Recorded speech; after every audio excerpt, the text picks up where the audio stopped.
Welcome back. When we discuss the long term impacts of COVID-19, we often discuss the physical implications and side effects, but leave out the effects on our mental health. Joining us now to discuss is Dr. Jenny Seham, psychologist and director of arts and integrative medicine at Montefiore Medical Center. Welcome, doctor. Thank you so much for joining us today. Thank you for having me and for doing this really important topic. Absolutely. Thank you. We appreciate you being here with us. So, doctor, to start off, how has COVID-19 impacted mental health a year into the pandemic? What are studies showing us? Yeah, they've very quickly done studies on the impact of the pandemic on our mental health. And we everybody listening to this broadcast and watching this broadcast knows that our mental health was impacted. It's been stressful, it's been hard, it's been agonizing. What the study showed is there's been an increase in anxiety, an increase in depression, also in fatigue, insomnia, even substance abuse. So a year later, we are still seeing some of these aspects that are really an impact of the pandemic. I want to be very careful to say that the good news is, along with the stressors of the pandemic, have also been an increased awareness, and many organizations, including the CDC and the Office of Mental Health, have increased services for mental health. So what we're really hoping to see is that people's mental health improves as a result of their resilience in going through a pandemic.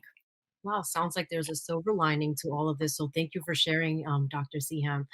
What are some of the signs and symptoms or indicators that something is up with our mental health? Can you share? Sure. Yes. Really, the most impactful sign is just not feeling yourself, feeling like yourself, feeling that you are more tired than usual. And that's been going on, that you just don't have the energy that you've had before, that you're worried constantly, either things that you notice or things that your partner or your children or your friends may have pointed out to you. And so really the strongest indicator is that you just don't feel like yourself. So that's something to notice, really taking your temperature and seeing how you're doing and see how long that goes on. If it's a day, 2 days even, then and you recover, that's okay. But if that goes on day after day and as long as 2 weeks, that's a time that you might want to really seek out professional help. Right. Very important to point that out. Thank you, doctor.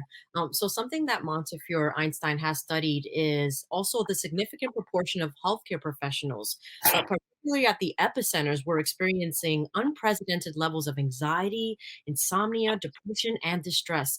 Can you share more about this study and how Montefiore is helping staff? Well, absolutely.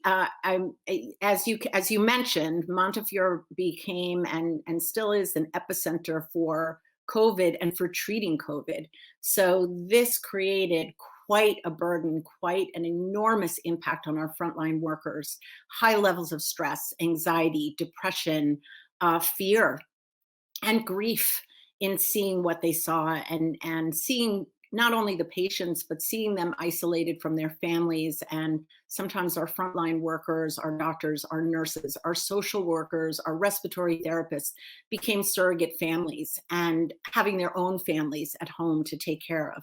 So stressor upon stressor upon stressor definitely took its toll. And I'm glad to say that Montefiore, really, the Department of Psychiatry, jumped in as quickly as possible to provide many levels of service to take care of the stress and take care of these individual workers, beginning with a hotline so that at any moment, whether they were at home or whether it was during a workday, they could pick up the phone and call and speak to a professional, a clinician, and just talking through some of the stress and also getting resources.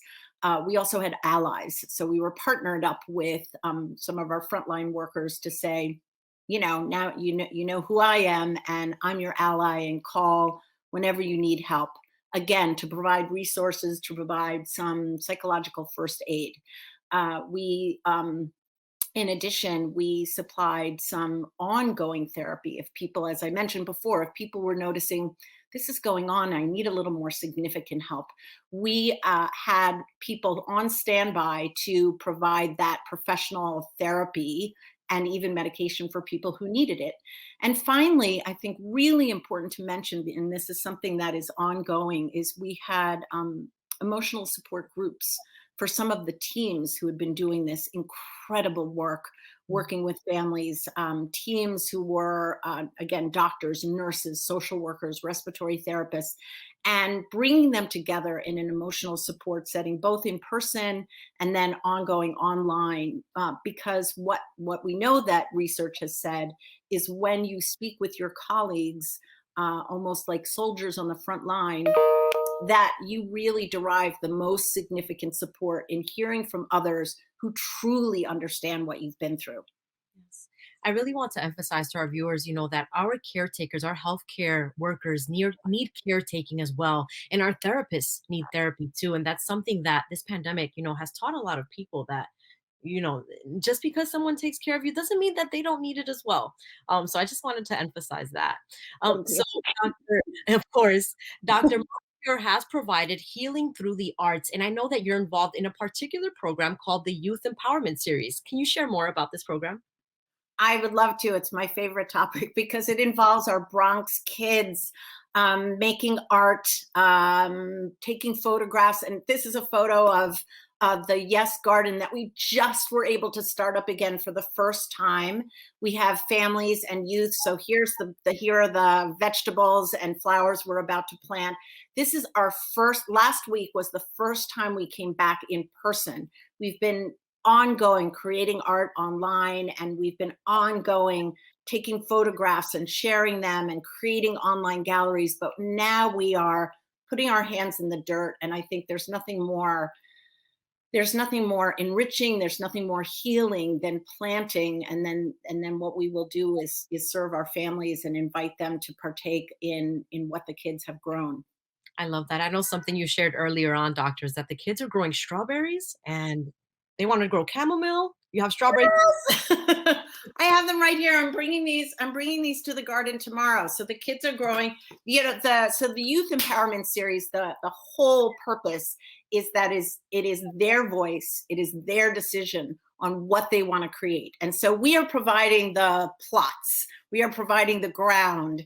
One of our kids said dearly wants to plant strawberries, so we will plant strawberries. And another one of our kids, really, I think she's an entrepreneur, wants to plant things that she can make tea, which she feels is healing. She and her mother actually are participating.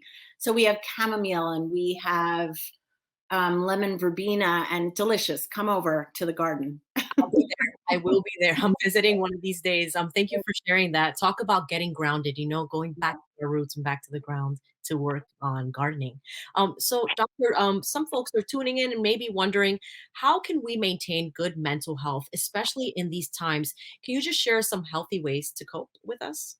Absolutely. And again, as we said before, these are tips for during a pandemic, but for always. And so important. Number one, connect with others.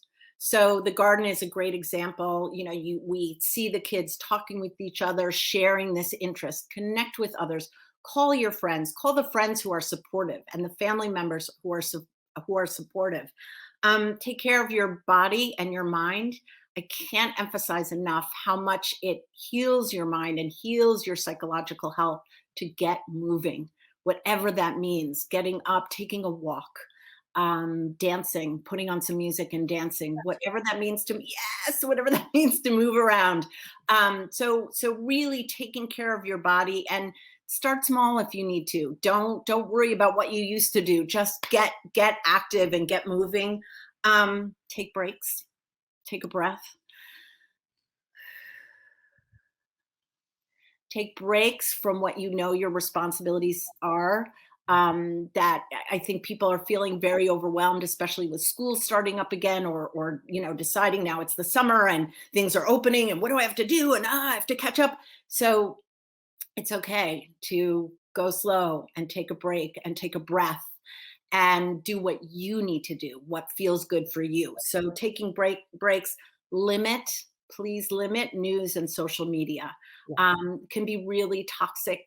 There's so much that's great. There's so much online that's wonderful and entertaining and healing and soothing. But there's also, if you repeat and repeat and repeat negative stories, Please listen to the experts, get your information, be empowered, turn it off.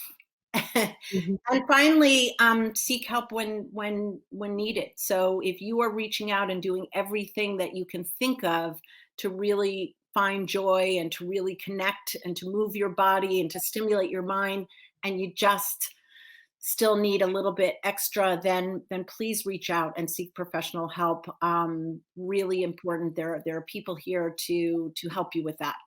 Doctors, thank you so much for reminding us of all those, little tidbits that we can do to just take it one day at a time. I definitely got some ideas. I started breathing while you were telling me to just take a breath, slowing down because I know I can also stress myself out sometimes, and it's important to take those breaks for self care. It's something that we're all learning about every day.